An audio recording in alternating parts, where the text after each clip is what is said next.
Hello, my name is Andrew Carapiet. I'm from Media Friendly and I'm a former BBC television producer from National News.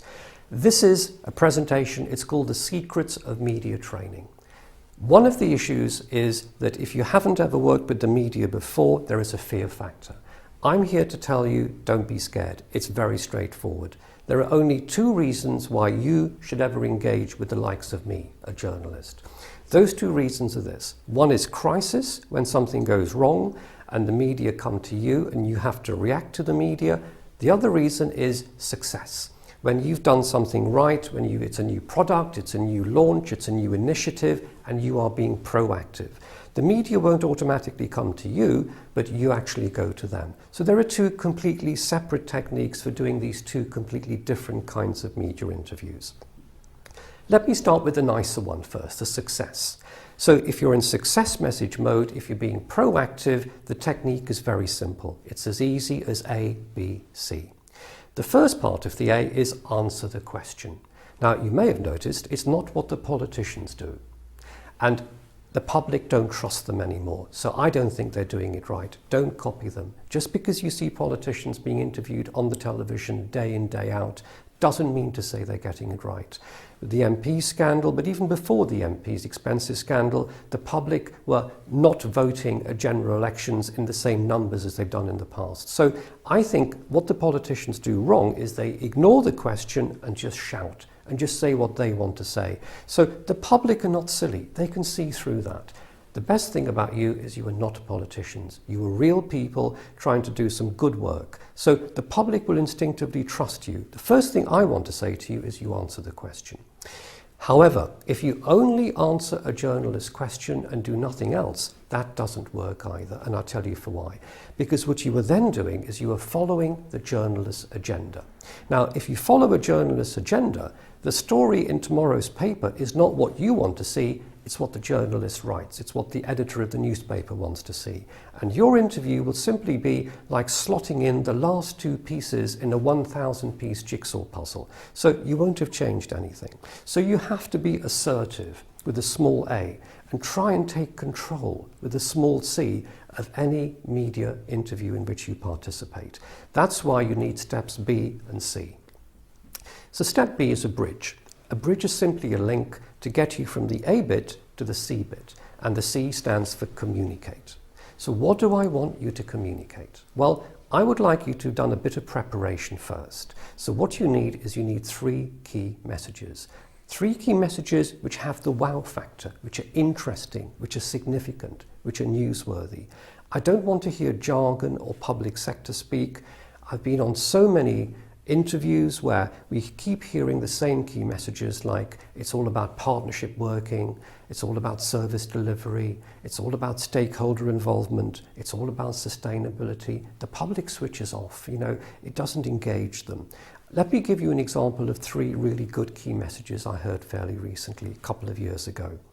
I was talking to a group of people from the Stop Smoking lobby. This was to do with the ban on smoking in public places, the legislation which came in on the 1st of July 2007. The three key messages were as follows. Number one, most important day in public health for 60 years, since the Clean Air Act cleaned up the smog from big cities like London, Liverpool, Birmingham, Manchester. Number two, we're going to save thousands of lives. Thousands of people die from lung cancer caused by passive smoking. With a simple piece of legislation, we're going to save thousands of lives every year. Number three, even the smokers support the ban. 70% of smokers in the UK support the smoking ban. Three good reasons why it's a jolly good idea. When I heard this, I looked at the person speaking to me and I gave him the royal bow like this. I was hugely impressed. And then I thought, what was good about this? How can I bottle this and take it round with me on training courses I do, uncork the bottle, let the magic genie out?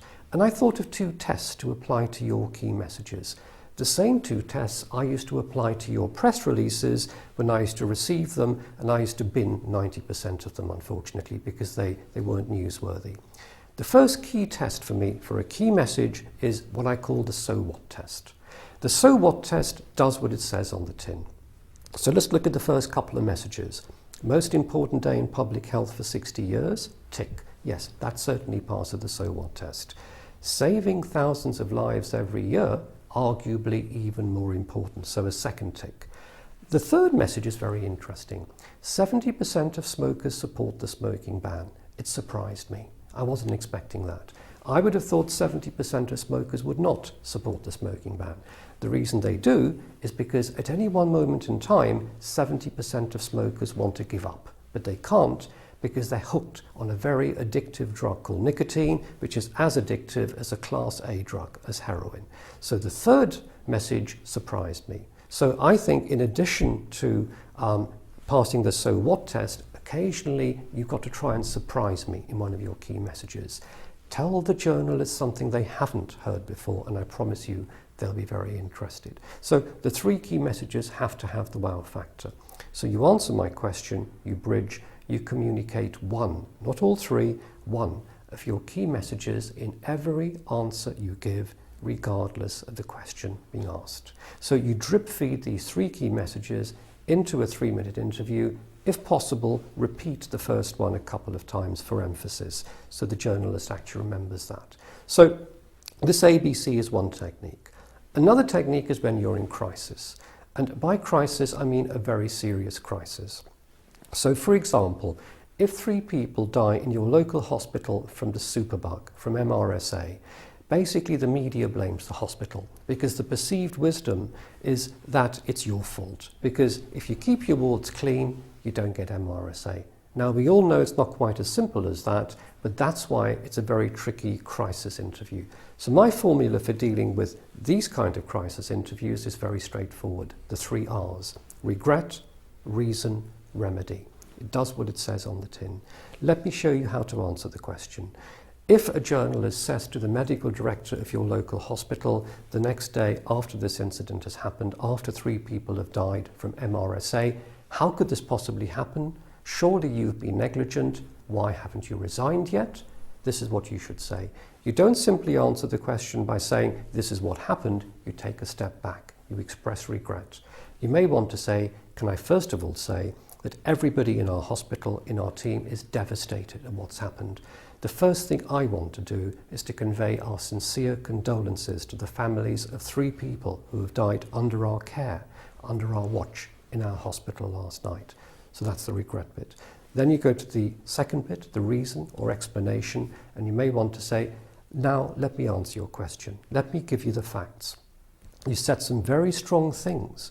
In your intro, you've accused us of negligence and you've called for my resignation. Let me give you the facts. Yes, as you correctly reported, 3 patients have died in our local hospital last night. The cause of death is not yet known.